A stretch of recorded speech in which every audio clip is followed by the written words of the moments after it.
तीन दामाद की सास पार्ट 1। कावेरी जी के पति का देहांत हुए काफी वक्त हो गया था। कावेरी जी की 3 बेटियां थी, ईशा, मोहिनी और सुहाना। तीनों ही काफी होशियार और नौकरी करने वाली थी, लेकिन उन तीनों से कावेरी जी इतना प्यार करती थी कि उनकी शादी की उम्र होने पर भी उन्हें पराये घर भेजने का उनका मन ही नहीं हुआ। अरे तुम तीनों मेरे कलेजे का टुकड़ा हो। जब भी तुम्हारी शादी के बारे में सोचती हूँ ना, बड़ा डर लगता है। सही कहती हो मम्मी, हम भी आपसे बहुत प्यार करते हैं। हाँ, मम्मी पापा के जाने के बाद अब बिल्कुल अकेली हो गई हैं।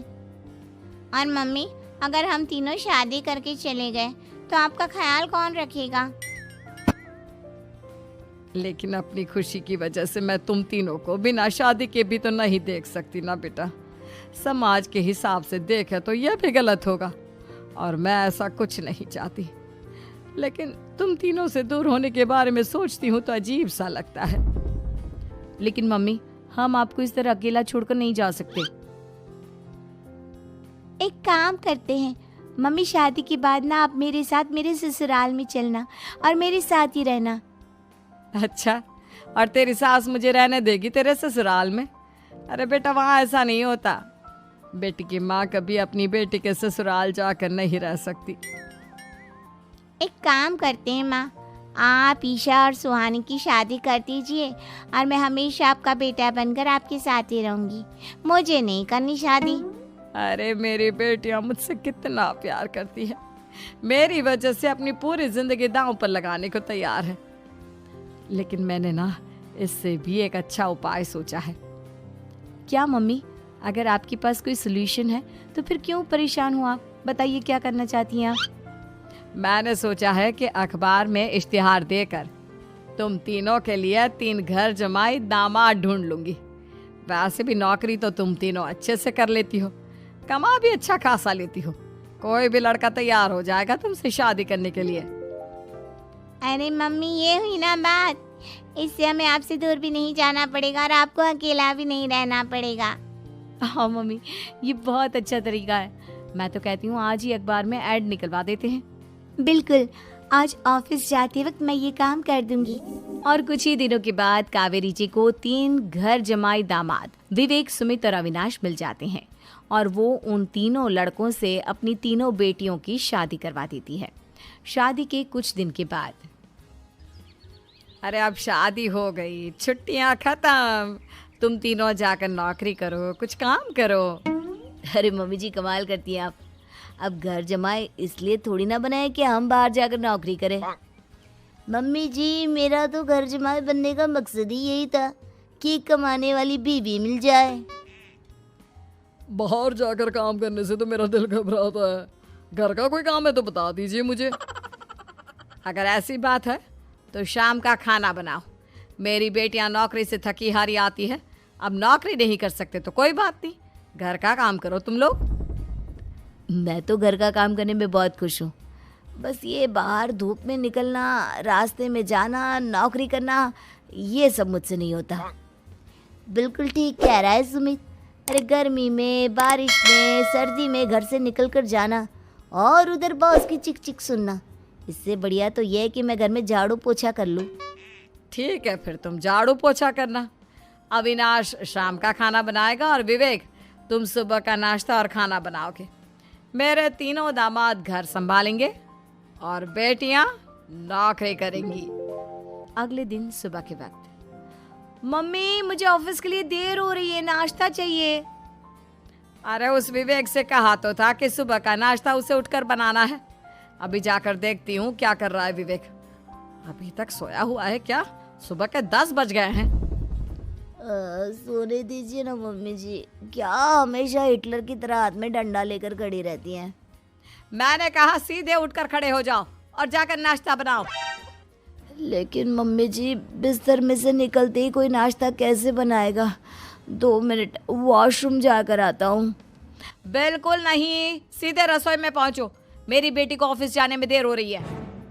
कुछ देर के बाद, हे भगवान, दोपहर के 12 बजे हैं लेकिन घर इतना गंदा पड़ा है। सुमित से कहा था मैंने समय पर झाड़ू पोछा कर देना। सुमित, कहाँ हो तुम? क्या हुआ मम्मी जी? सुबह की चाय तो पीने दीजिए। आप भी याद करती हैं, चिल्लाती ही रहती है। ये सुबह की चाय है या दोपहर की चाय? अगर तुम 12 बजे उठकर सुबह की चाय पियोगे तो क्या शाम का खाना रात के 3 बजे खाओगे? मम्मी जी चिल्लाइए मत, बताइए बात क्या है। अरे 12 बज चुके हैं, अभी तक झाड़ू पोछा नहीं हुआ। घर में देखो कितनी गंदगी है। अच्छा, तो आप इसलिए परेशान हैं। वो क्या है ना मम्मी जी, आज मेरे हाथ में दर्द हो रहा है। रात को उल्टी करवट से सो गया था, हाथ हिलाया भी नहीं जा रहा। कौन से हाथ में दर्द है दामाद जी? इस सीधे हाथ में मम्मी जी, हाथ हिल भी नहीं रहा है। विवेक, सुन लिया तुमने? सुमित के हाथ में इतना दर्द है कि बेचारे का हाथ भी नहीं हिल रहा। आज तो ये खाना भी नहीं खा पाएगा, तो एक जन का खाना कम ही बनाना। ठीक है मम्मी जी। अरे नहीं मम्मी जी, मेरे कहने का मतलब वो नहीं था। मेरा मतलब है खाना तो खाऊंगा ना। अरे लेकिन कैसे? हाथ तो हिल भी नहीं रहा है। अरे मम्मी जी, आपको ना किसी जेल में जेलर होना चाहिए था। बेकार में हमारी सास बनकर जिंदगी खराब कर रही हैं। अरे लगाता हूँ पोछा। एक बेचारा घर जमाई और कर भी क्या सकता है। शाम को जब ईशा, सुहाना और मोहिनी ऑफिस से लौट कर आती हैं। मम्मी, शाम के खाने में क्या बना है? अब ये तो तेरे पति को ही मालूम होगा ना बेटा, उसने ही खाने की जिम्मेदारी ली थी।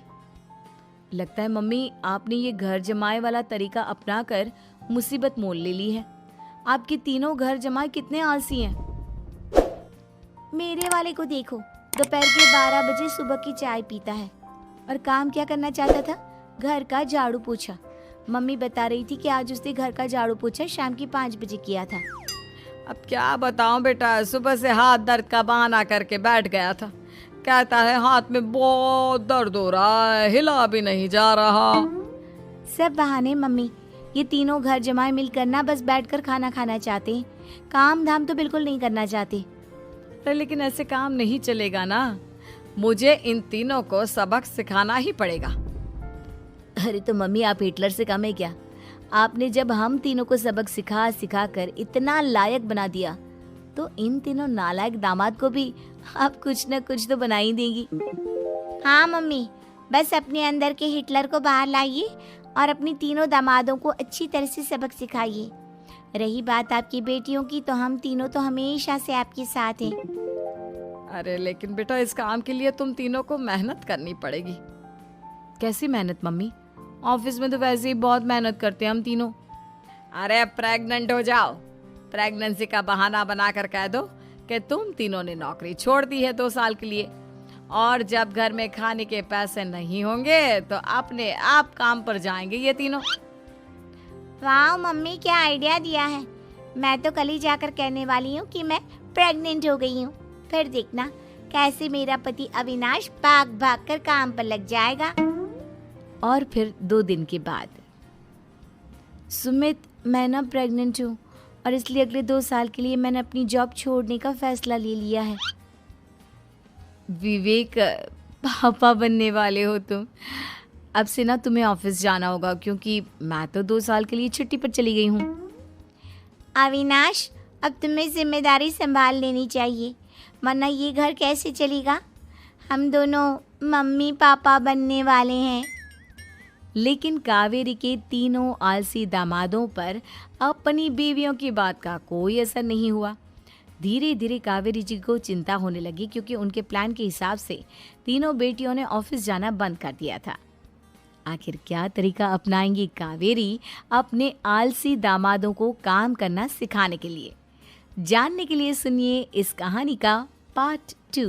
दोस्तों, हमें उम्मीद है कि आपको हमारी ये कहानी पसंद आई होगी। कृपया हमारे चैनल को सब्सक्राइब करें और सभी अपडेट्स के लिए बेल आइकन जरूर दबाएं। और हाँ, वीडियो लाइक और शेयर करना मत भूलिएगा। Bye bye.